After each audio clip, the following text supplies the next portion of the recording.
اس حوالے سے کیا وجوہات ہیں، کیسے دیکھتے ہیں آپ؟ کیا جو ایوان صدر ہے اور الیکشن کمیشن ہے یہ پھر ایک مرتبہ آمنے سامنے آ گیا جیسے کہ گزشتہ کچھ دنوں میں ہم نے دیکھا تھا؟ میں سمجھتا ہوں کہ اس کی 2-3 وجوہات ہیں کہ الیکشن کمشنر نے صدر مملکت سے ملاقات نہیں کی۔ سب سے پہلے تو صدر مملکت کی وہ ٹویٹ ہے جو کہ انتہائی کنٹروورشل بھی ہوئی اور جس کی وجہ سے ملک کو بہت زبردست سبکی کا سامنا کرنا پڑا۔ ساری دنیا کے اندر پاکستان کی جگہ سائی ہوئی اور پاکستان کا امپریشن یہ گیا کہ جناب یہاں تو صدر کا جو ایوان ہے اس کی یہ حالت ہے کہ جو ان کے سیکرٹری ہیں وہ ان کی بات نہیں مانتے، یا صدر صاحب جو ہے وہ اپنے سیکرٹری کو صحیح طریقے سے کوئی بات کنوے نہیں کر پاتے۔ مطلب کوئی نہ کوئی ایسی کنفیوژن کی کیفیت جب ہائیسٹ آفس سے جو کہ فادر آف دی نیشن سمجھا جاتا ہے ایک طرح سے، یعنی باپ کی طرح ہوتا ہے صدر، تو وہاں پر ہے۔ اب صدر صاحب کا آپ کو ایٹیٹیوڈ جو ہے، میں آپ گزشتہ زمانے کو ذرا سا پچھلا سال اٹھا کر دیکھیے تو صدر صاحب نے خاصا پارٹیزن ایٹیٹیوڈ اختیار کیا ہے پی ٹی آئی کے حق میں، اور وہ ہمیشہ وہ کال کرتے رہے ہیں۔ پچھلی بار بھی آپ کو یاد ہے انہوں نے کال کر کے ان سے بات چیت کی اور پھر اس کے بعد خود ہی تاریخ کا اعلان کر دیا۔ اب ایک تو پہلی یہ بات ہے، تو یہ یقیناً الیکشن کمیشن جو ہے وہ یہ سوچتے ہوں گے 2-3 دفعہ کہ آخرکار کہیں پھر وہی ان کے ساتھ نہ ہو جائے جو پچھلی بار ہوا تھا، یا پھر کوئی کنٹروورسی کا شکار نہ ہو جائے۔ اب شاید غالباً ملک جو ہے وہ اس قسم کی کنٹروورسی جو کہ ہائیسٹ آفیسز کے ہوں آئینی، وہ اس کا متحمل نہیں ہو سکتا، پہلی بات۔ دوسری بات اگر آپ دیکھیں جائیں تو یہ جو ابھی ترمیم ہوئی ہے الیکشن ایکٹ کے اندر، آپ نے دیکھا نا ابھی ترمیم کی تھی پارلیمنٹ نے، تو اس کے اندر تو واضح ہے، آپ دیکھ لیں وہ شیٹ 57 کی، ہاں اس میں تو انہوں نے واضح طور پہ کہا ہے کہ یہ تمام تر اختیار جو ہے وہ الیکشن کمشنر کا ہے کہ وہ فیصلہ کرے کہ الیکشن کیسے ہونا ہے، کن کن اداروں کی اس کو ضرورت ہے، کہ کیا اسے کرنا چاہیے، کیا پروسیجر اڈاپٹ کرنا چاہیے، اور کیا ڈیٹ تک کا اعلان بھی وہ الیکشن کمشنر ہی کرے گا۔ میں ایک ایڈیشنل بات آپ کو کرتا چلوں تاکہ آپ بالکل وضاحت ہو جائے کہ اصل میں ہم نے پاکستان کے اندر الیکشن کمشنر کو اگر وہ انڈیپینڈنٹ ہونا بھی چاہے تو اس کا بھی ہم نے مذاق بنا دیا ہے۔ کبھی ہم اسے کورٹ کے اندر کھڑا کر دیتے ہیں لے جا کے کہ جی الیکشن کے معاملے میں کھڑا کر دیتے ہیں، میں یہ نہیں کہہ رہا کہ توشہ خانہ یا دوسرا، الیکشن کے معاملے میں کھڑا کر دیتے ہیں، کبھی آپ صدر کے ایوان صدر میں اسے کھڑا کر دیتے ہیں لے جا کے۔ ابھی میں صرف ٹرکی کا آپ کو ایگزامپل کوٹ کرتا ہوں کہ ٹرکی کے صدر نے فروری میں یہ اعلان کیا کہ ہم الیکشن جو ہے وہ کرائیں گے، 18-20 فروری تھی۔ دکان صاحب آپ کو پتا ہے کتنے پاورفل آدمی ہیں، انہوں نے کہا ہم الیکشن کرائیں گے مئی کے اندر، یاد ہے آپ کو؟ لیکن اسی اعلان میں انہوں نے یہ وضاحت کر دی کہ میں صرف یہ اپنی پارٹی کی طرف سے کہہ رہا ہوں، حکومت کی طرف سے کہہ رہا ہوں، اٹ از ناٹ بائنڈنگ، اس کا فیصلہ الیکشن کمیشن کرے گا، جب تک وہ توثیق نہیں کر دے گا الیکشن نہیں ہوگا۔ آپ دنیا میں کہیں چلے جائیے، جب آپ الیکشن کے پروسیجر میں جاتے ہیں تو جو سپریم اتھارٹی ہوتی ہے وہ الیکشن کی، اگر اب وہی الیکشن کے زمانے میں بھی سپریم اتھارٹی نہیں ہے تو وہ کس زمانے میں پھر سپریم اتھارٹی ہے؟ یہ میرے سمجھ سے باہر ہے۔ تو ہم اب کے الیکشن کمشنر نے 2-3 باتیں کی ہیں جس کی ہمیں تعریف کرنی چاہیے، ہر وقت ایک کرٹیسزم کے موڈ میں بھی نہیں رہنا چاہیے ہمیں۔ دیکھیے انہوں نے کوشش کی ہے کہ وہ الیکشن کمیشن کو ایک پیڈسٹل کے اوپر کھڑا کریں تاکہ خود مختار ہو، اور کنٹروورسی تو پاکستان میں ہر چیز کے اوپر ہوتی ہے۔ آپ بتا دیجئے مجھے کون سی دنیا کی چیز ہے جو کنٹروورسی جس میں نہیں ہوئی ہو، اور کون سی وہ دنیا کی چیز ہے جو جس کے لیے آپ کورٹ میں نہ گئے ہوں؟ کوئی آپ مجھے بتا دیں، اگر کوئی گنوا دیجیے آپ، اگر آپ کو یاد ہے، مجھے یاد نہیں۔ منور صاحب تو پھر آئین یا پھر جو الیکشن ایکٹ ہے تضاد کہاں ہے؟ معاملہ الجھ کیوں جاتا ہے؟ کوئی بھی معاملہ اس طرح سے الجھا ہوا کیوں ہے؟ یہاں پہ کیا الجھاؤ ہے؟ دیکھیے الجھا ہوا ہمارے یہاں یہ ہے کہ جو پولیٹیکل پارٹیز ہوتی ہیں وہ اپنا رول ان کو پہچاننا چاہیے، چاہے وہ اپوزیشن کے اندر ہو چاہے وہ گورنمنٹ کے اندر ہو۔ گورنمنٹ کو اپنے رول کے اندر جانا چاہیے، جیسے کہ ابھی پی ڈی ایم کی جماعتیں، میں ان کی تعریف نہیں کر رہا، हो सकता है उनसे भी कोई गलतियां हो रही हो या वो कोई ऐसी स्टेटमेंट दे रहे हो जो कि इलेक्शन कमीशन के मामला के अंदर मुदाखलत आप कह दीजिए, या खामखा के लिए वो रोल ले लेना जो कि इलेक्शन कमिश्नर, या खामखा इलेक्शन कमिश्नर को मशवरे देना, जबकि आईन में बिल्कुल वादे है कि इलेक्शन कमीशन को 1, 2, 3, 4, 5 इस प्रोसेस के अंदर जाकर इलेक्शन कराना होगा।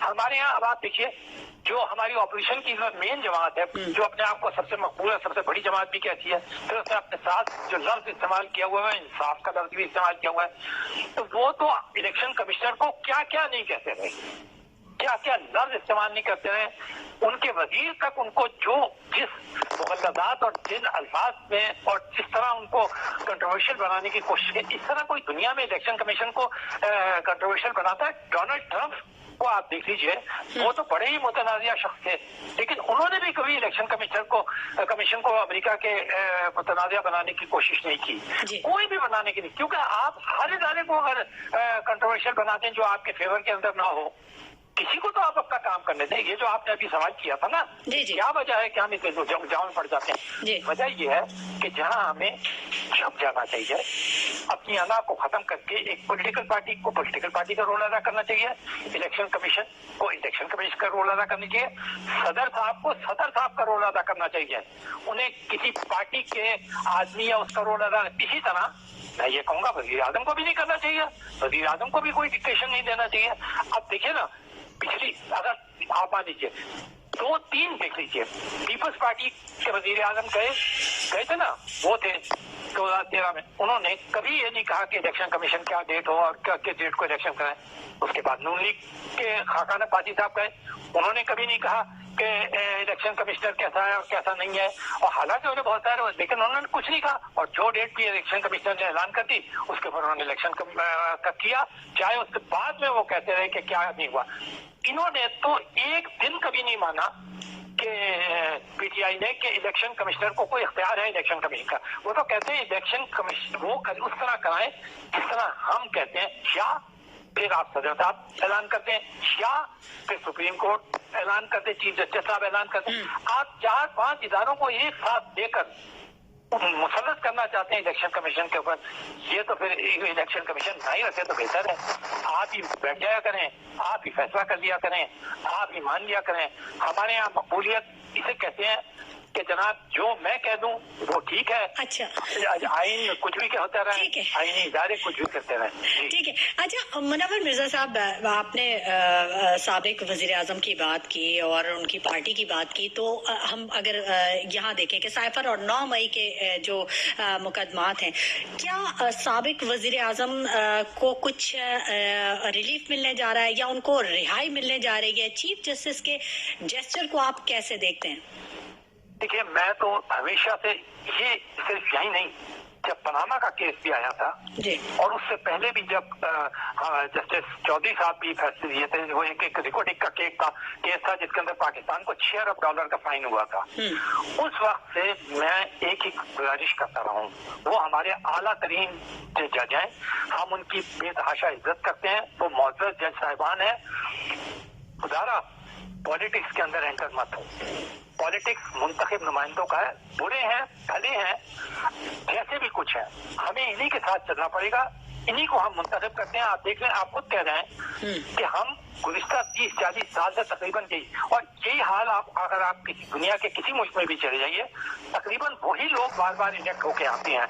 इसमें कोई इतनी बड़ी एतराफ़ है क्या? हर बार इलेक्शन के अंदर बिल्कुल एक नई पौध आया करें, उनको सिफर के बराबर तजर्बा भी ना हो, वो किसी पार्टी से ताल्लुक भी ना रखते हो, ये तो नामुमकिन है, ये तो हो ही नहीं सकता। आप किसी को उठा के, फ्रांस के अंदर इलेक्शन हुए हैं तो क्या मेहमान दोबारा नहीं आए इलेक्ट होकर?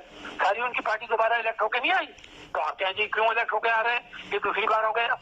इसी तरह ये डोनाल्ड ट्रंप जो है इस वक्त मोस्ट पॉपुलर है, हालांकि 25 उनके ऊपर मुकदमे चल रहे हैं, लेकिन वो इज द मोस्ट पॉपुलर।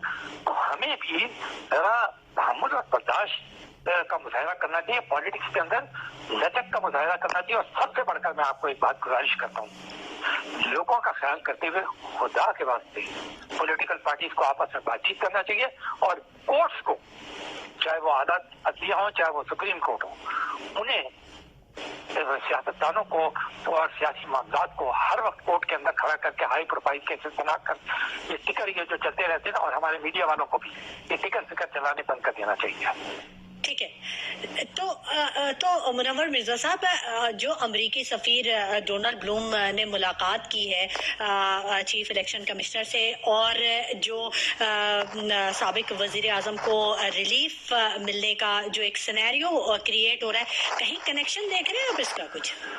देखिए, ये कहना तो बहुत ही मुश्किल है कि साबिक वजीर आजम को कोई रिलीफ मिल रहा है या नहीं मिल रहा है तो ये कोर्ट्स का काम है, वही इसे देख रहे हैं। अगर वो अपने ऐसे दिमाग दे रहे हैं, इसके ऊपर आपने देखा कि कितनी कंट्रोवर्सी पैदा हुई है जब से कल से हमारे मोहतरम चीफ जस्टिस साहब ने जो रिमार्क्स दिए हैं। मैं तो कुछ नहीं कह रहा हूँ उन्हें, मैं तो फिर कह रहा हूँ कि वो बहुत मौजूद है। आप भी यही कहती हैं कि वो बहुत मौजूद है। हमारी क्या मजाल है कि हम किसी जज के खिलाफ भी बोलें। लेकिन एक आम पाकिस्तानी शहरी की क्या औकात है, वो तो लाइनों में ही खड़ा रहता है। कोर्ट्स के अंदर तो ये हाल है, ये तो बहुत बड़े कोर्ट है, सुप्रीम कोर्ट तो जो मामूली कोर्ट है उसके अंदर आप जरा जाके देख लीजिए कि किस तरह धक्के खाते हैं वो बेचारे। बिल्कुल, बहुत ज्यादा मसाइल का सामना है। 20 साल से लगे हुए हैं उनके केसेस और वो हल नहीं होते। तो जनाब, पहली तो बात यह है कि ये तो उन्होंने ऐसे रिमार्क दिए हैं जिसको पॉलिटिकल पार्टी जो है वो कंट्रोवर्सी का शिकार कर रही है। वो कहती है, एक पॉलिटिकल पार्टी कहती है जी उन्होंने कमाल कर दिया, दूसरी पॉलिटिकल पार्टी कहती है जी क्यों उन्होंने ऐसा काम किया, क्यों वो अनवीर दे रहे हैं। तो जजेस को मैं इसीलिए गुजारिश कर रहा हूँ कि जब पॉलिटिकल लीडर्स को लिया करें तो खालिस मेरिट के ऊपर लें और दूसरे रिमार्क्स ना दें, अपने डिसीजंस के जरिए बोलें, खुदारा वैसे ना बोले। ठीक है, अदलिया भी खुद मुख्तार और आज़ाद इदारा है और यकीनी तौर पे खुद मुख्तार और आज़ाद इदारों को उनका काम करने देना चाहिए।